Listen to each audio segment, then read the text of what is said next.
At Philipsburg Manor in Sleepy Hollow, New York, Historic Hudson Valley tells the story of the 23 enslaved men, women, and children who lived and worked on the property in the year 1750. At that time, Philipsburg Manor was a colonial provisioning plantation known for its water-powered grist mill. Enslaved workers and tenant farmers grew wheat and rye, and the grain was processed into flour at the grist mill. Primary documents suggest that the miller was an enslaved man named Caesar. He would have been responsible for grinding as many as 30,000 pounds of flour a week, as well as for maintaining the mill and negotiating with the tenant farmers in Dutch, English, and other languages. The Phillipses sold much of that flour in the Caribbean, where it was used to feed enslaved populations on sugar plantations. It was a lucrative business. In the winter, when the mill pond was frozen and the grist mill could not operate, Caesar and the other enslaved men would be put to work in the Phillipsburg bakehouse, baking excess flour into ship's biscuit, a durable cracker eaten by sailors in place of bread. With the construction of a new beehive oven by baker Chase Harnett, Historic Hudson Valley has acquired a powerful new teaching tool. The oven helps us close the circle for visitors and offers a tangible, sensory connection to the legacy of Caesar the Miller and others. The ship's biscuit and bread that will emerge from the Philipsburg Manor oven are powerful evidence of the reach of Northern slavery and the colonial economy it made possible. They are also universal, familiar symbols. History so close at hand you can taste it. Now, let's meet Chase and learn more about Philipsburg Manor's new beehive oven. Ooh, it's getting nice and warm. Yeah. That's the idea, right? Gonna bake some bread. Definitely. Yeah. So Chase, this has been a multi-month process and we've all been keenly watching your progress here. Tell me a little bit about the process. So the intent of building this oven is to build a bread oven on this site that was accurate to what would have been present in the colonial era.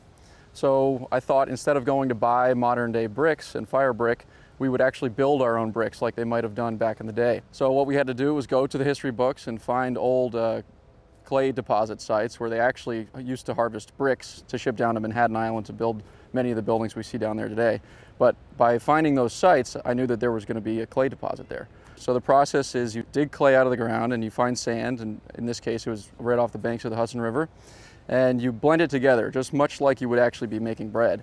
So we had to mix that together using our feet. You know, we got some music going and a bunch of tarps and really danced around and got it all blended together. And then we had some nice brick molds that were provided by the Phillipsburg Manor site.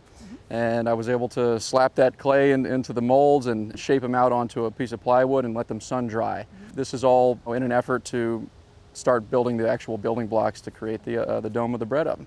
And how much help did you have when you were building this oven? So I have a friend named Ron Braylon. He's a beekeeper across the river, and he's an interesting fella. He was the first to introduce me into clay oven building.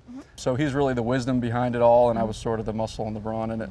So he made sure that we were staying on track and that every move was the right move. So the nature of a bread oven is that it needs to absorb and retain heat.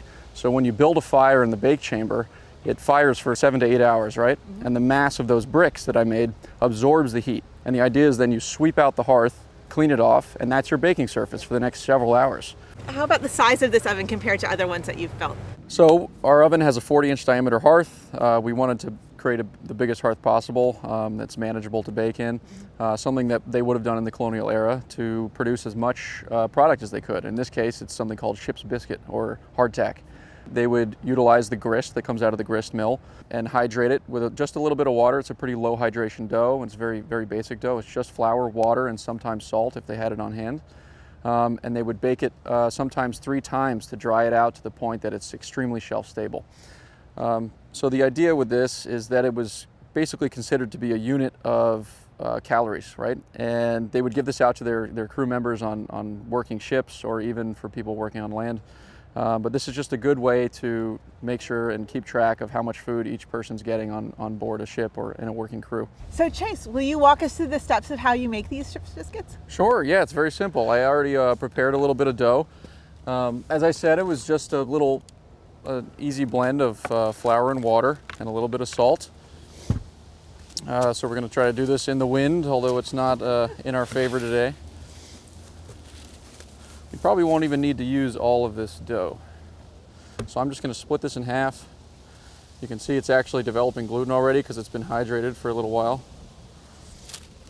So the process is literally just flattening it out, commonly done with a rolling pin, but in this case we're just going to use our hands. Get it as thin as possible. Very much like making pizza dough. Now I'm just going to roll over it with this nice hexagonal cookie cutter that I have. Just give it a nice little shape. And the last thing we need to do is poke holes in it.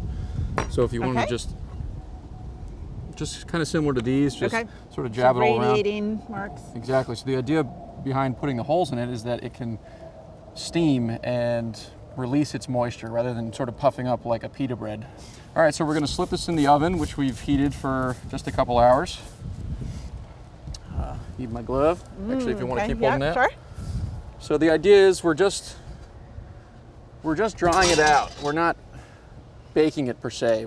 It's sort of a low temp oven, and we want to slide it in onto the nice hot hearth and give it just a few minutes and see where it's at. But we'll check back in about 8 minutes or so and see what we have. So they're just lightly toasted. Smell like fresh bread. Now we could eat them plain like that, or we could throw a little bit of butter and salt on them, and I think butter and salt is usually the way to go about these things. So as a way to use this oven to its fullest capacity for future tours and to sort of elevate the experience of people visiting the site, I think that something along the lines of this experience right here that we're having might be something nice for people to enjoy. Okay. So, well, let's give it a nice, try delicious here. treat. Yeah. Sure. Okay. Cheers. Cheers. Yeah. Nice basic bread. It's nice. Be really good with a little bit of beef stew or some nice split pea soup or something like that. Absolutely. Well, Chase, this has been absolutely an amazing process from start to finish. And now that we have this permanent feature at the site, we really are looking forward to using it with our visitors in the spring. Yeah. So thank you so much My for pleasure. all your work on this project. I can't wait to see it, elevate the experience for folks who get to come and visit the site.